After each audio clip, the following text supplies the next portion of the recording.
오래전에 TV에서 방영된 빨간머리 앤 이런 그 만화 영화를 기억하는 분이 계시리라 믿습니다.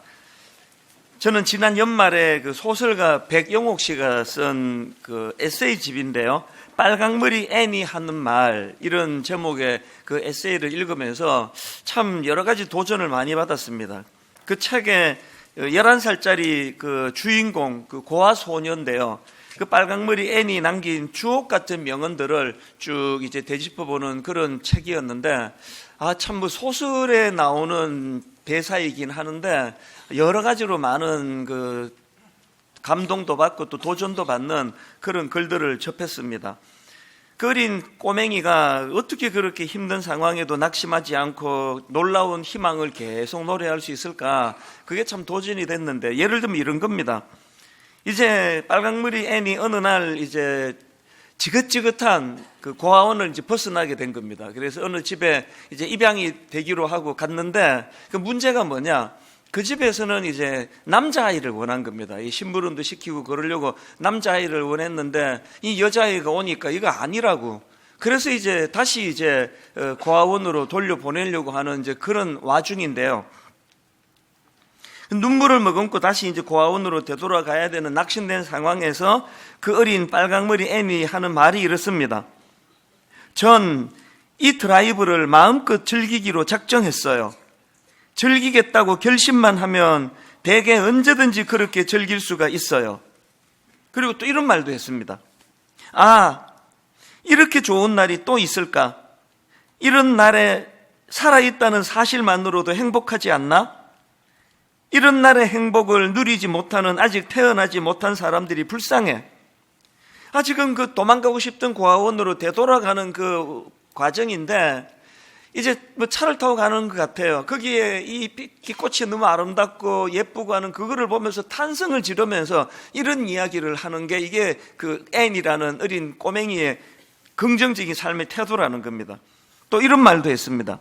너무 오래 슬픔에 빠져 있기엔 세상이 참 흥미롭지 않나요? 뭐 이런 식의 그 말들을 참 많이 남겼는데요. 이제 제가 고른 명언 몇 가지만 한번 읽어드리겠습니다. 이 길 모퉁이를 돌면 무엇이 있을지 알 수 없지만 전 가장 좋은 게 있다고 믿을래요. 또 뭐 이런 말도 있습니다. 저는요, 뭔가를 즐겁게 기다리는 것에 그 즐거움의 절반은 있다고 생각해요. 그 즐거움이 일어나지 않는다고 해도 즐거움을 기다리는 동안의 기쁨이란 틀림없이 나만의 것이니까요. 또 이런 말도 했습니다. 저요, 오늘 아침엔 절망의 구렁텅이에 빠져 있지 않아요. 아침부터 그런 절망의 구렁텅이에 빠져 있어야 되겠어요? 아침이 있다는 건 참 좋은 일이에요. 그 어려움 속에 있는 어린애가 그 하나하나 너무나 주옥 같은 말들을 이제 많이 해놓은 걸 보고 저도 도전을 많이 받았는데요. 그 소설가 백영옥 씨가 왜 이 빨강머리 앤이 하는 말이라는 책을 쓰게 됐는지 그 내용을 밝히는 대목이 그 책에 나옵니다. 한번 내용을 들어보십시오. 오래전 침대에 누워 천장의 무늬를 하염없이 바라보고 있었다. 나는 지쳐 있었다. 인간관계에 실패했고 소설가가 되겠다는 오랜 꿈에서 멀어졌고 결국 회사에 사표를 냈다. 버튼 하나 누를 힘이 없었지만 빨강머리 앤 애니메이션 시리즈를 봤다. 어떤 상황인지 아시겠죠? 회사에서 이 사표를 내고 패배자가 된 느낌으로 그렇게 멍하니 천장을 보면서 이제 있는데 그 빨강머리 앤 대사가 들려진 겁니다. 그때 딱 귀에 들어온 대사가 이거였습니다. 이것도 빨강머리 앤이 한 이야기예요. 엘리자가 말했어요. 세상은 생각대로 되지 않는다고. 하지만 생각대로 되지 않는다는 건 정말 멋져요. 생각지도 못했던 일이 일어나는 걸요. 지금 자기 자신이 나는 세상에 낙오자가 됐다고 그렇게 사표 던지고 그렇게 천장을 응시하며 있는데 그 대사가 꼭 자기 보고 한 얘기처럼 들린 겁니다. 그래서 이제 그 책에 보니까 너무나 이 대사가 이제 마음을 녹여가지고 이제 그 부분을 책에서 이 부분을 이렇게 표현합니다. 스톱 버튼, 눈물이 핑, 앤의 말을 한 번, 두 번, 세 번 더 들었다.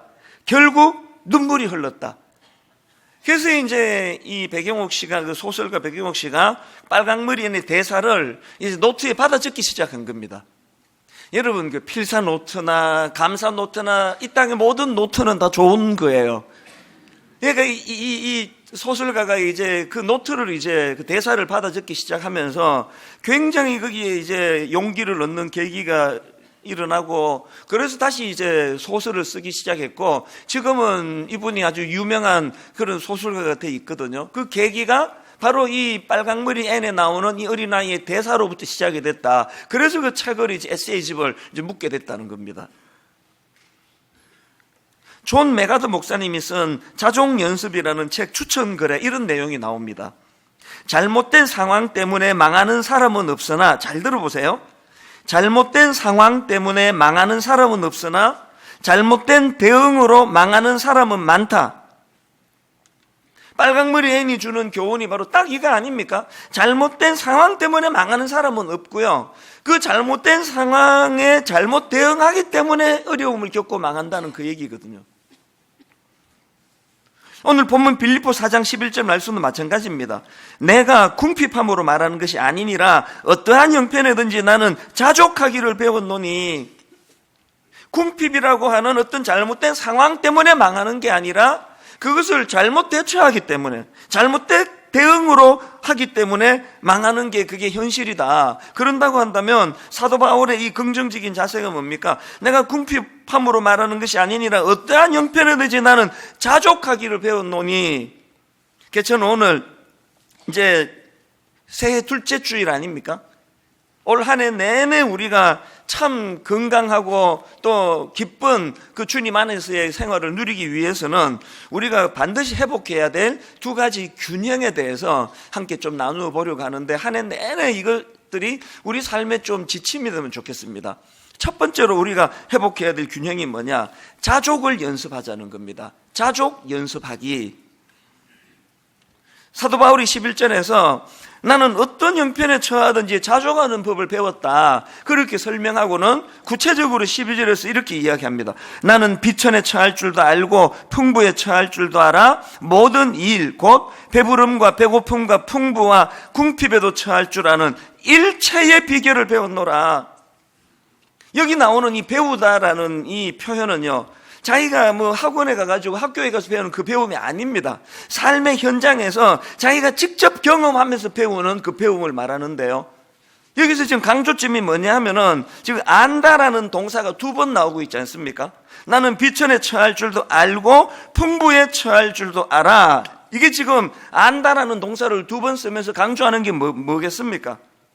어떤 상황이 주어지든지 간에 나는 그 상황을 어떻게 한다고요? 자족을 배우는 도구로 삼는다는 거예요. 빌립보 4장 6절에도 마찬가지입니다. 아무것도 염려하지 말고 다만 모든 일에 기도와 간구로 너희 구할 것을 감사함으로 하나님께 아뢰라. 염려가 찾아올 때 그 염려를 어떻게 활용한다고요? 자족을 위해서 오히려 기도라는 도구로, 기도를 사용하는 그 계기로 이것을, 염려를 사용하겠다. 오히려 이 염려를 가지고 나는 감사로 주님 앞에 나가는 그런 계기가 되게 하겠다. 이런 의지를 피력하는 거 아닙니까? 그래서 이 본문을 다루고 있는 그 WBC 주석을 보다 보니까 이렇게 설명하는 부분이 있더라고요. 하나님께서는 좋은 시기와 나쁜 시기를 통하여 굶주림과 결핍에 대처하는 방법뿐만 아니라 풍부한 음식과 부요에 대처하는 방법도 가르쳐 주셨다.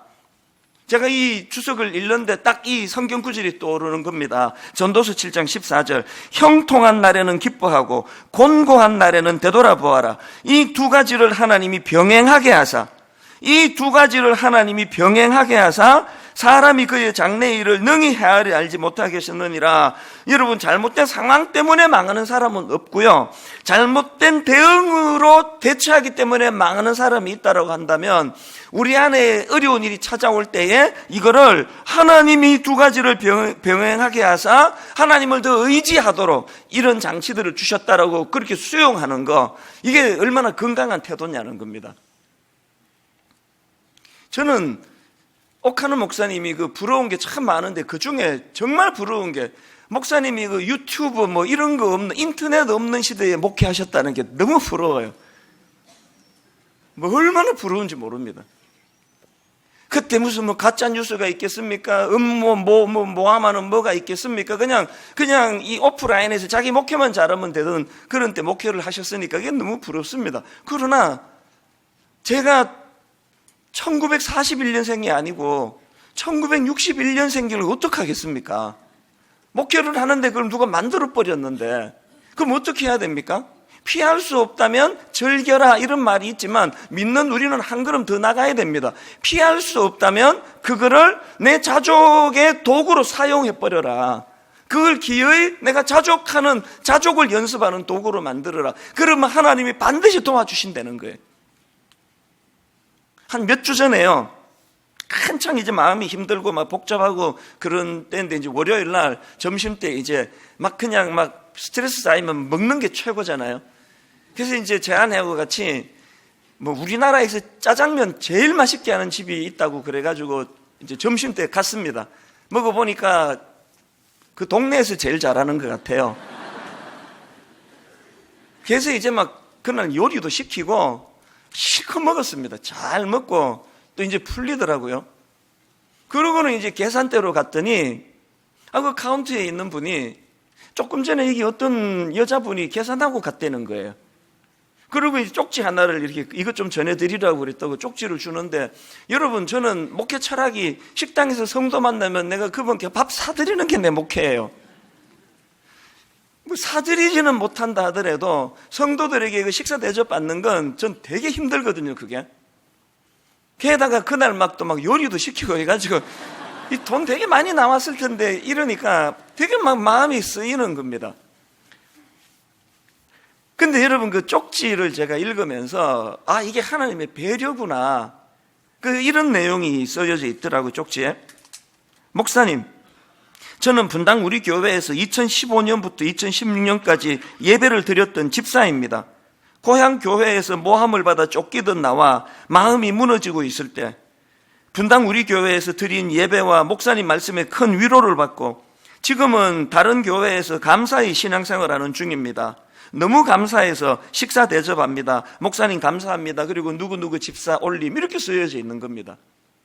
내용을 보니까요, 얼마나 억울한 일을 당하고 아픈 상태에서 저희 교회에서 예배를 드리고, 저희는 기존 신자 등록을 안 받으니까 이제는 가까운 교회로 가셔서 잘 적응을 하고 있다는 그런 내용인데요. 제가 너무 이분에 대해서 감사를 표하고 싶은 겁니다. 그래서 그분이 다닌다고 하는 교회에다가 연락을 해가지고, 요새는 개인정보보호법 이런 것 때문에 전화번호 잘 안 알려줘요.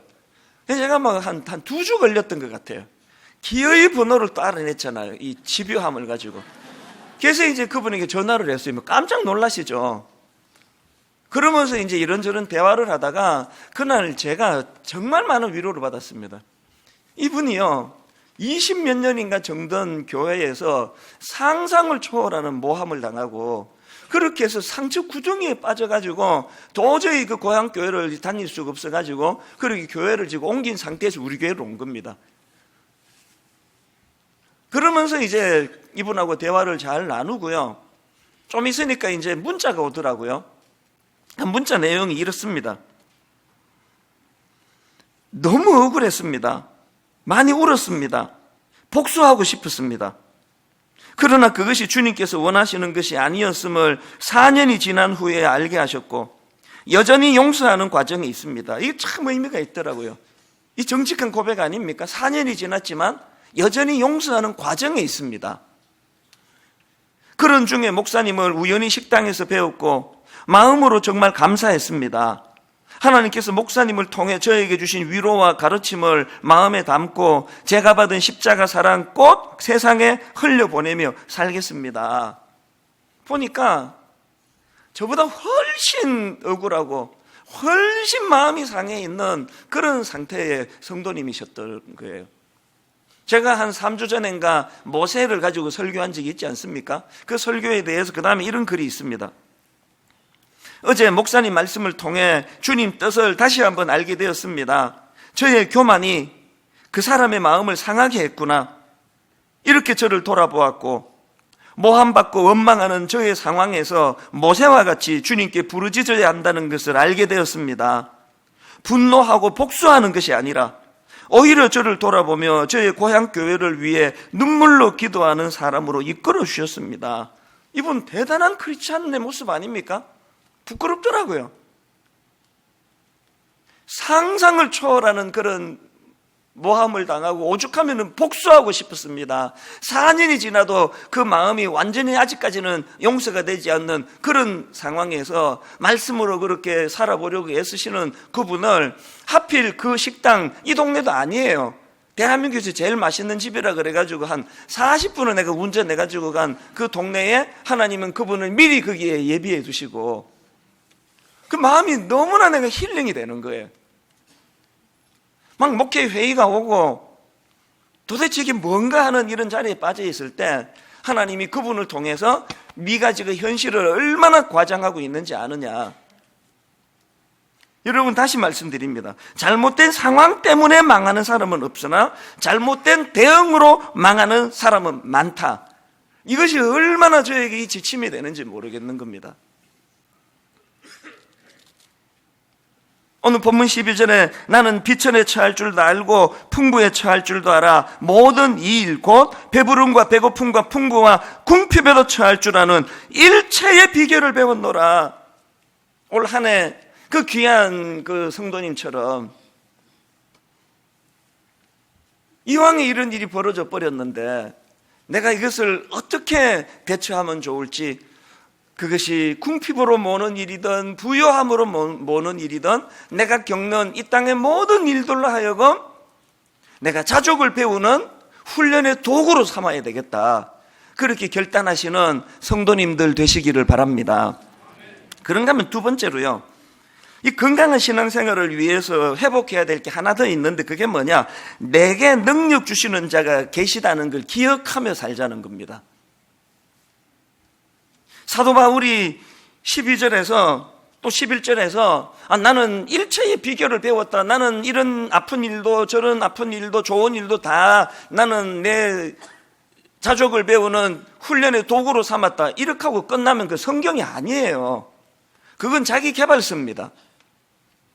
정말 중요한 건 사도 바울이 그렇게 말씀을 끝내지는 않고 바로 그 다음 13절 내게 능력 주시는 자 안에서 내가 모든 것을 할 수 있느니라. 이게 빨간머리 N하고 사도 바울의 결정적인 차이예요. 이게 의지력이 강한 세상 사람하고 예수 믿는 우리의 결정적인 차이입니다. 내 의지력을 가지고 살아가는 게 아니에요. 이런 일들을 통해서 내게 능력 주시는 분이 내 안에 계시다. 나는 그분과 연합하여 살아간다. 내가 그분을 의지하기만 하면 그분은 내게 힘을 주신다. 에베소서 6장 10절에도 보니까 끝으로 너희가 주 안에서와 그 힘의 능력으로 강건하여지고, 우리는 뭐 강건하여지고 이것만 눈에 띄는 거 아닙니까? 사실은 더 중요한 거는 강건해지는 결과물보다도 그것이 가능하도록 주님 안에서와 그분이 주시는 힘의 능력으로 이것이 가능했다. 이걸 구현해내는 게 이게 신앙생활이라는 겁니다. 제가 이런 말씀을 준비하고 있는데 우연히 인터넷에서 글 하나를 발견했는데요. 불교 신자가 쓰신 글인 것 같아요. 이런 내용입니다. 아무리 공부를 해도 마음이 변하지 않아 깊고 외로운 산중에서 한없이 우셨다는 법전 스님. 이 짧은 한마디예요. 이 눈에 확 제가 띄는 겁니다. 그래서 이 법전 스님을 저는 누군지 잘 모르니까요, 인터넷으로 검색을 해봤죠. 그랬더니 그 불교계에서는 꽤 이름이 알려진 유명한 분인 것 같아요. 우리로 치면 뭐 총회장이나 노회장이나 뭐 이런 아주 중요한 일도 하시고 그런 분인 것 같아요. 그런데 여러분, 이렇게 불교계에서 명성이 있는 이분이 내용을 가만히 보니까 이 마음이 변해져 이제 그 돌을 닦는 거 아닙니까? 그렇게 노력을 해도 마음이 변하지 않아서 그 깊고 외로운 산중에서 한없이 우셨다는 법전 스님. 그 문장을 보면서 마음에 어떤 안타까움이 드는가 하면은 이 법전 스님이 누군지 모르지만 그 한없이 깊은 산중에서, 외로운 산중에서 한없이 우셨던 이 법전 스님에게도 사도 바울이 만나고 사도 바울이 알았던 내게 능력 주시는 그분 예수 그리스도, 그분을 알았더라면 얼마나 좋았을까.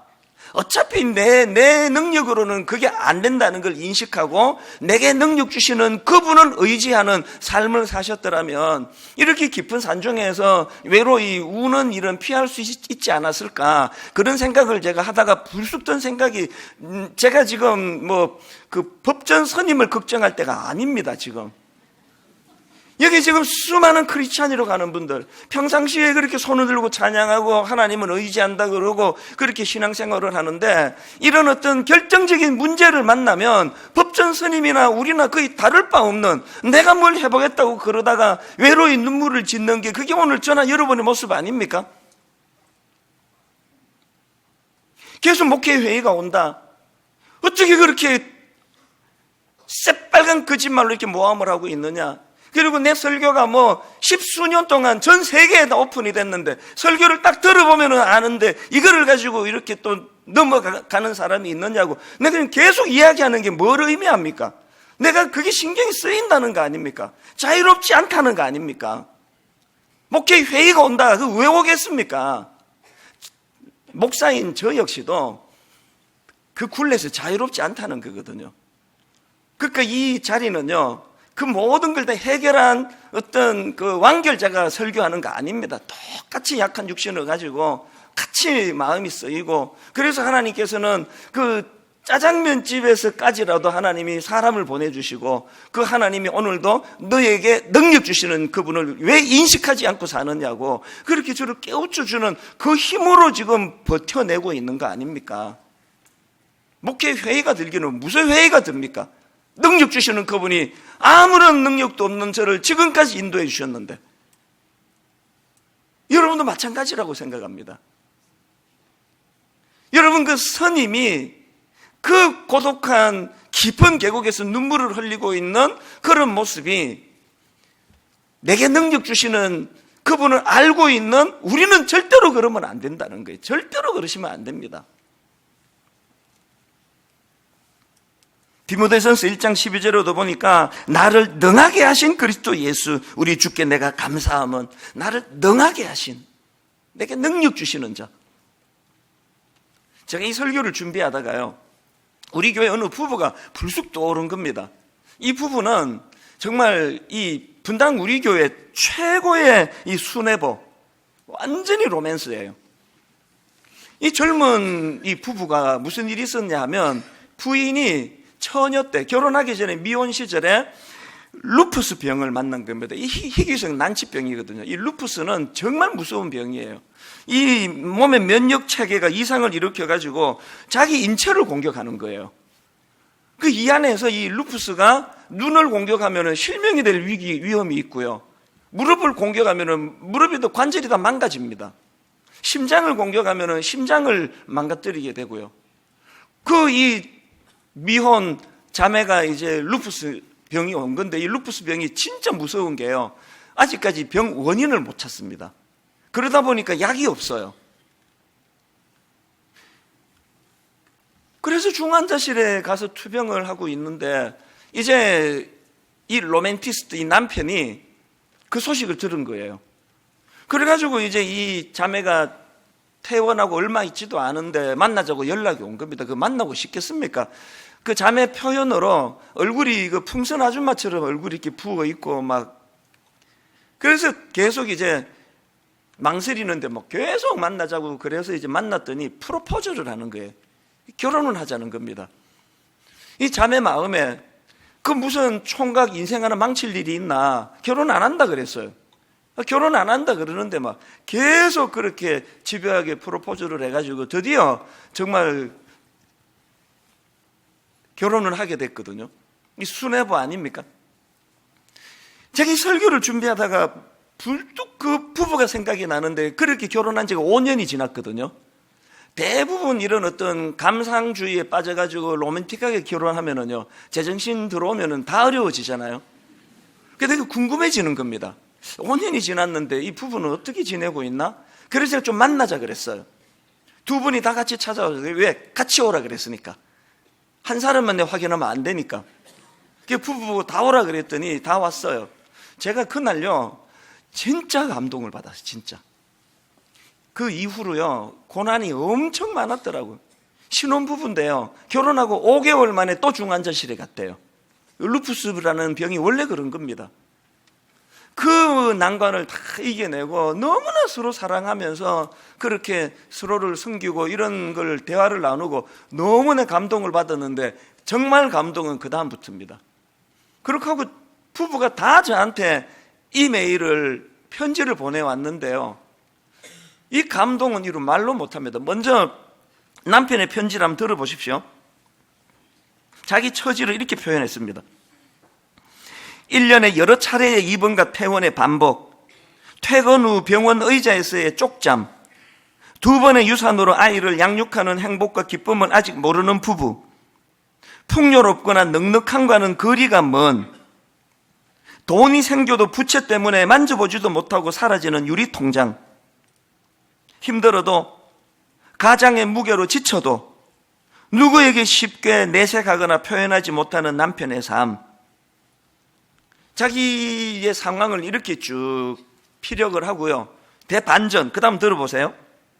아마 세상 사람들의 눈으로 바라보았을 때는 제가 참 한심하고 불쌍한 사람으로 보일 겁니다. 그렇지만 믿음의 눈으로 바라보면 이렇게 감사한 일로 바뀌어지는 겁니다.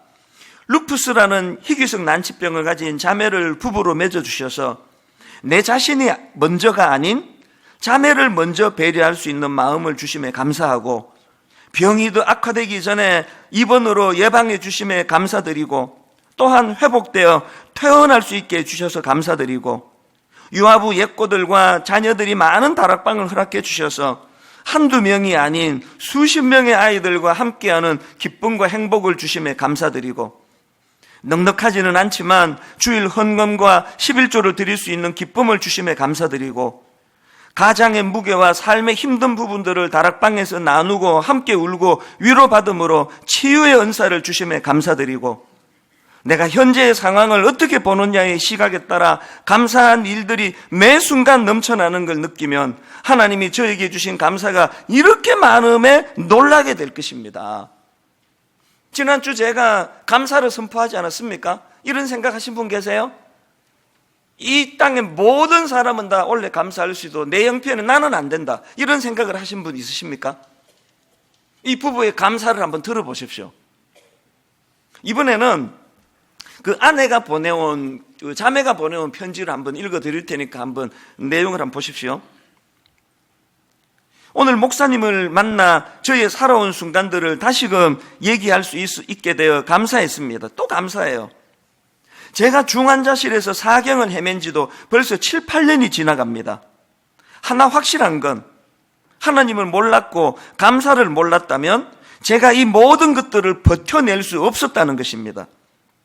제 삶에 칭칭 얽매여 지금의 남편과 결혼하지도 못했을 것 같고, 모든 것을 포기하고 죽었거나 정신과 치료를 받고 있을 것 같다는 생각이 듭니다. 중환자실에 2번이나 들어가면서도 의사 선생님에게 살 확률이 20%밖에 없다라는 판정을 들어도 감사하게도 단 한 번도 하나님께 원망을 한 적이 없었지요. 어떻게 그럴 수 있었을까? 저는 그 고통 속에서 빠져나오게 해달라고 매달린 기도가 아닌 지금 하나님께서 이끌어가고 계심을 강하게 믿었고, 그 믿음으로 성장을 해왔던 것 같아요. 지금 하나님께서 이끌어가고 계심을 강하게 믿었고가 뭡니까? 오늘 우리가 두 번째로 추구하는 내게 능력 주시는 분이 계시다는 걸 인식하고 사는 게, 이분이 그걸 지금 누리고 있다는 거 아닙니까? 그 다음 한번 들어보세요. 저도 세어보지 않아 몰랐는데 병원 차트를 보니 27번 입원을 했더라고요. 27번의 입원 기간 중 특세 기간이 껴있을 때가 꽤 많았습니다. 그때마다 동생이 노트북을 가져와 특세를 보여주곤 했는데 당장 교회로 달려가 예배 드리고픈 그 마음, 아마 그 마음은 겪어본 사람만 알 수 있을 거예요. 정말 그냥 숨쉬고 살아있고 걸어서 교회에 갈 수 있는 게 얼마나 감사하고 또 감사한 일인지 말이에요. 욥기 말씀을 참 많이 읽었었는데 또 말씀이 주는 위로는 정말 이루 말할 수 없는 기쁨과 감사로 다가왔었어요. 그 말씀으로 같은 병실에 계신 암 환우분께 작게나마 전도를 할 수 있는 용기도 얻었지요. 이건 저 만났을 때 그 얘기 하더라고요. 그렇게 지금 중환자실에 고통 속에 있으면서도 자기를 인도하시는 그 하나님에 대한 감사가 넘쳐가지고 그 암으로 죽어가는 저 환우 그냥 두면 안 된다. 그래서 그분에게 자기가 만난 그 하나님을 글로 써서 꼼꼼하게 글로 써서 그렇게 전했다는 이야기를 듣고 너무 내가 감동을 받았습니다. 지금도요, 고통이 끝나지 않았거든요. 마지막 부분 한번 들어보세요. 지금도 루푸스 외에 자가 면역성 간경화로 복수가 차고 언제 간 이식을 해야 할지 모르는 상황에 처해 있고 갑상선 저하증으로 늘 부어 있고 살이 찌고 여자로서 외모를 다 포기하게 만들고 뇌하수체에 종양이 있고 폐동맥 고혈압으로 값비싼 약을 계속 복용해야 하고 그 밖에 자잘한 여러 가지 질병과도 앞으로 싸워 나가야 하지만 저는 계속 감사할 수밖에 없는 것 같아요.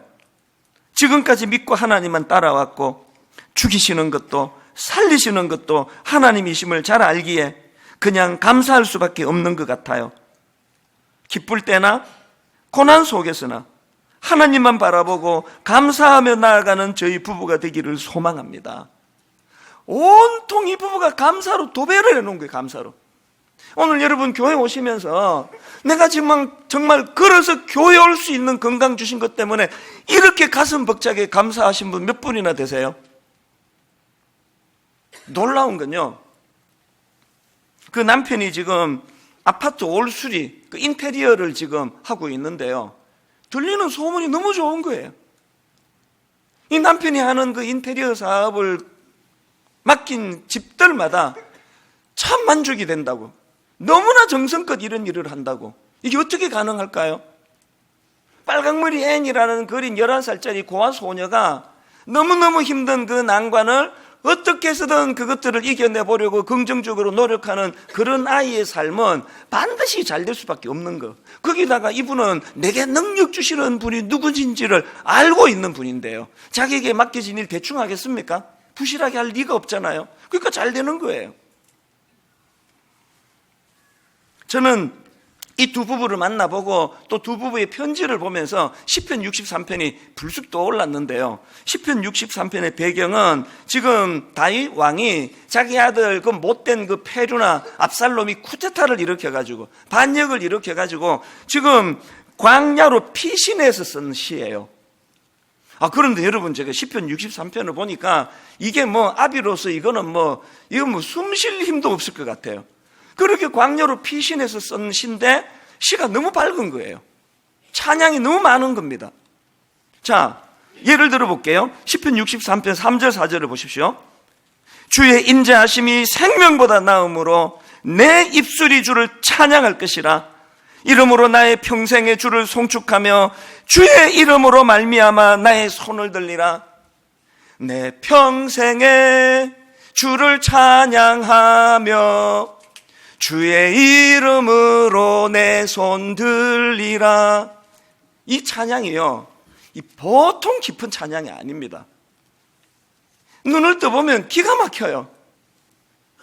세상에 자식이 반역을 일으킨 상황이에요. 눈을 떠보면 왕궁이 아니라 광야예요. 그 광야 같은 상황에서 시편 63편 5절에 보니까 골수와 기름진 것을 먹은 것 같이 나의 영혼이 만족할 것이라. 나의 입이 기쁜 입술로 주를 찬송하되. 지금 여러분, 왕이 왕궁에 있지를 못하고 광야에 던져져 있는데 이게 지금 골수와 기름진 것을 먹는 그런 만족한 상황입니까? 이게 지금 다윗은 어떻게 이렇게 광야에서 그런 절망적인 상황에서도 감사를 놓치지 않았나 그랬더니요, 63편에서 딱 한 구절 내가 발견했어요. 그 이유를 금방 알겠더라고요. 이게 어떻게 가능했냐고요? 시편 63편 7절에 그 답이 있어요. 7절. 주는 나의 도움이 되셨습니다. 광야에서도 주는 나의 도움이 되셨습니다. 내가 주의 날개 그늘에서 즐겁게 부르리이다. 그 광야에 아무것도 없는데 다윗이 발견한 건 뭐예요? 오늘 본문으로 말하면 내게 능력 주시는 분이 여전히 계시는구나. 내게 능력 주시는 분이 여기까지 지금 함께 동행하시는구나. 그러니까 그 광야가 골수와 기름진 것으로 먹는 것 같은 영혼의 만족이 찾아온다는 거 아닙니까? 오늘 여러분 딴 데 안 가고 여기 오셨잖아요. 예배자로 서셨잖아요. 11살짜리 고아 소녀 빨강머리 앤이라는 이 아이가 추구하는 그 긍정적이고 낙관적인 삶의 그 모습을 우리가 취하기 원하신다면 내 힘으로 어떻게 해보겠다 그러면 우리 모두는 깊은 계곡에서 슬피 울 수밖에 없는 인생입니다. 제가 고백하잖아요. 설교자지만 목사지만 저 역시도 똑같이 연약한, 아마 제일 연약할 거예요. 그래서 목사로 세우셨을 것 같아요. 그러나 우리에게는 내게 능력 주시는 분이 계세요.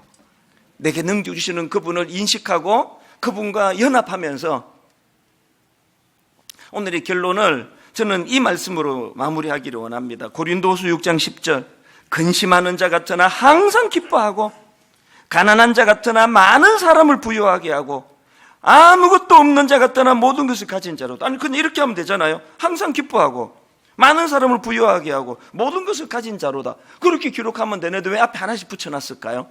여러분 저 보시면 알잖아요. 12번도 낙심하고 12번도 목회 회의가 오고 12번도 영적으로 참 초라하고 그 과정에서 근심하는 자 같으나 항상 기쁨을 회복해 주시는 내게 능력 주시는 분이 계시다는 것. 가난한 것 같은데 줄 게 하나도 없을 것 같은데 많은 사람들을 부유하게 하는 일이 쓰임을 받고 아무것도 없는 자 같으나 모든 것을 가진 자로다. 제 스스로가 초라해지기 시작하면요 말로 다 할 수 없이 초라해요. 아무것도 없는 자 같으나 오늘도 너무너무 부유한 자처럼 설교할 수 있도록 인도해 주시는 비결, 내게 능력 주시는 분이 계시다는 거예요.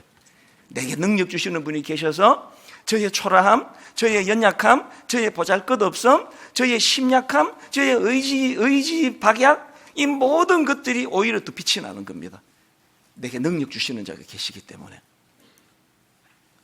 새해 둘째 주 저는 다윗의 이 주옥 같은 시를 가지고 만든 이 찬양이 여러분 인생에 아까 그 소설가 백영옥 씨는 그 TV에 나오는 대사 하나로 활력이 회복이 되고 다시 치유가 될 수 있었다면 오늘 여러분 하나님의 말씀으로 만든 이 찬양이 여러분을 회복시켜 주시는 능력이 될 줄로 믿습니다. 우리 찬양 같이 한번 힘을 얻어 하나님이시여 하나님이시여 주는 나의 하나님이시로다. 무슨 뜻입니까?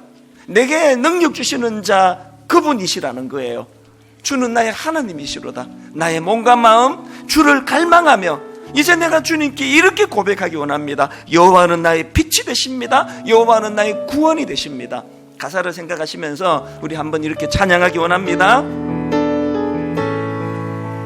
하나님이시여 하나님이시여 주는 나의 하나님이시로다. 나의 몸과 마음 주를 갈망하며 이제 내가 주께 고백하는 말 뭐라 고백하시겠습니까? 여호와는 나의 빛이요. 뭐라 고백하시겠습니까? 여호와는 나의 구원이시니 내게 능력 주시는 그분이 계시기 때문에 내가 누구를 두려워하리요. 여호와는 생명의 피난처시니 주의 인자가 생명보다 나음으로 내 입술이 여호와를 찬양하니 내 평생에 주를 찬양하며 내 영혼이 기뻐 주의 이름으로 내 손 들리라. 여호와는 나의 빛이요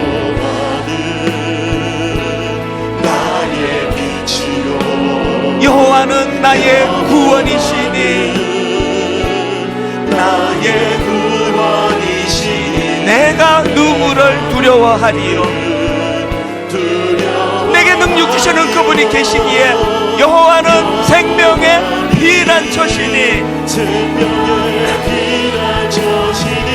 주의 인자가 생명보다 나음으로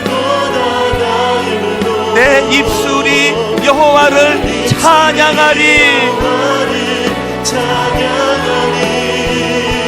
내 평생에 주를 찬양하며 주의 이름으로 내 손 들리나.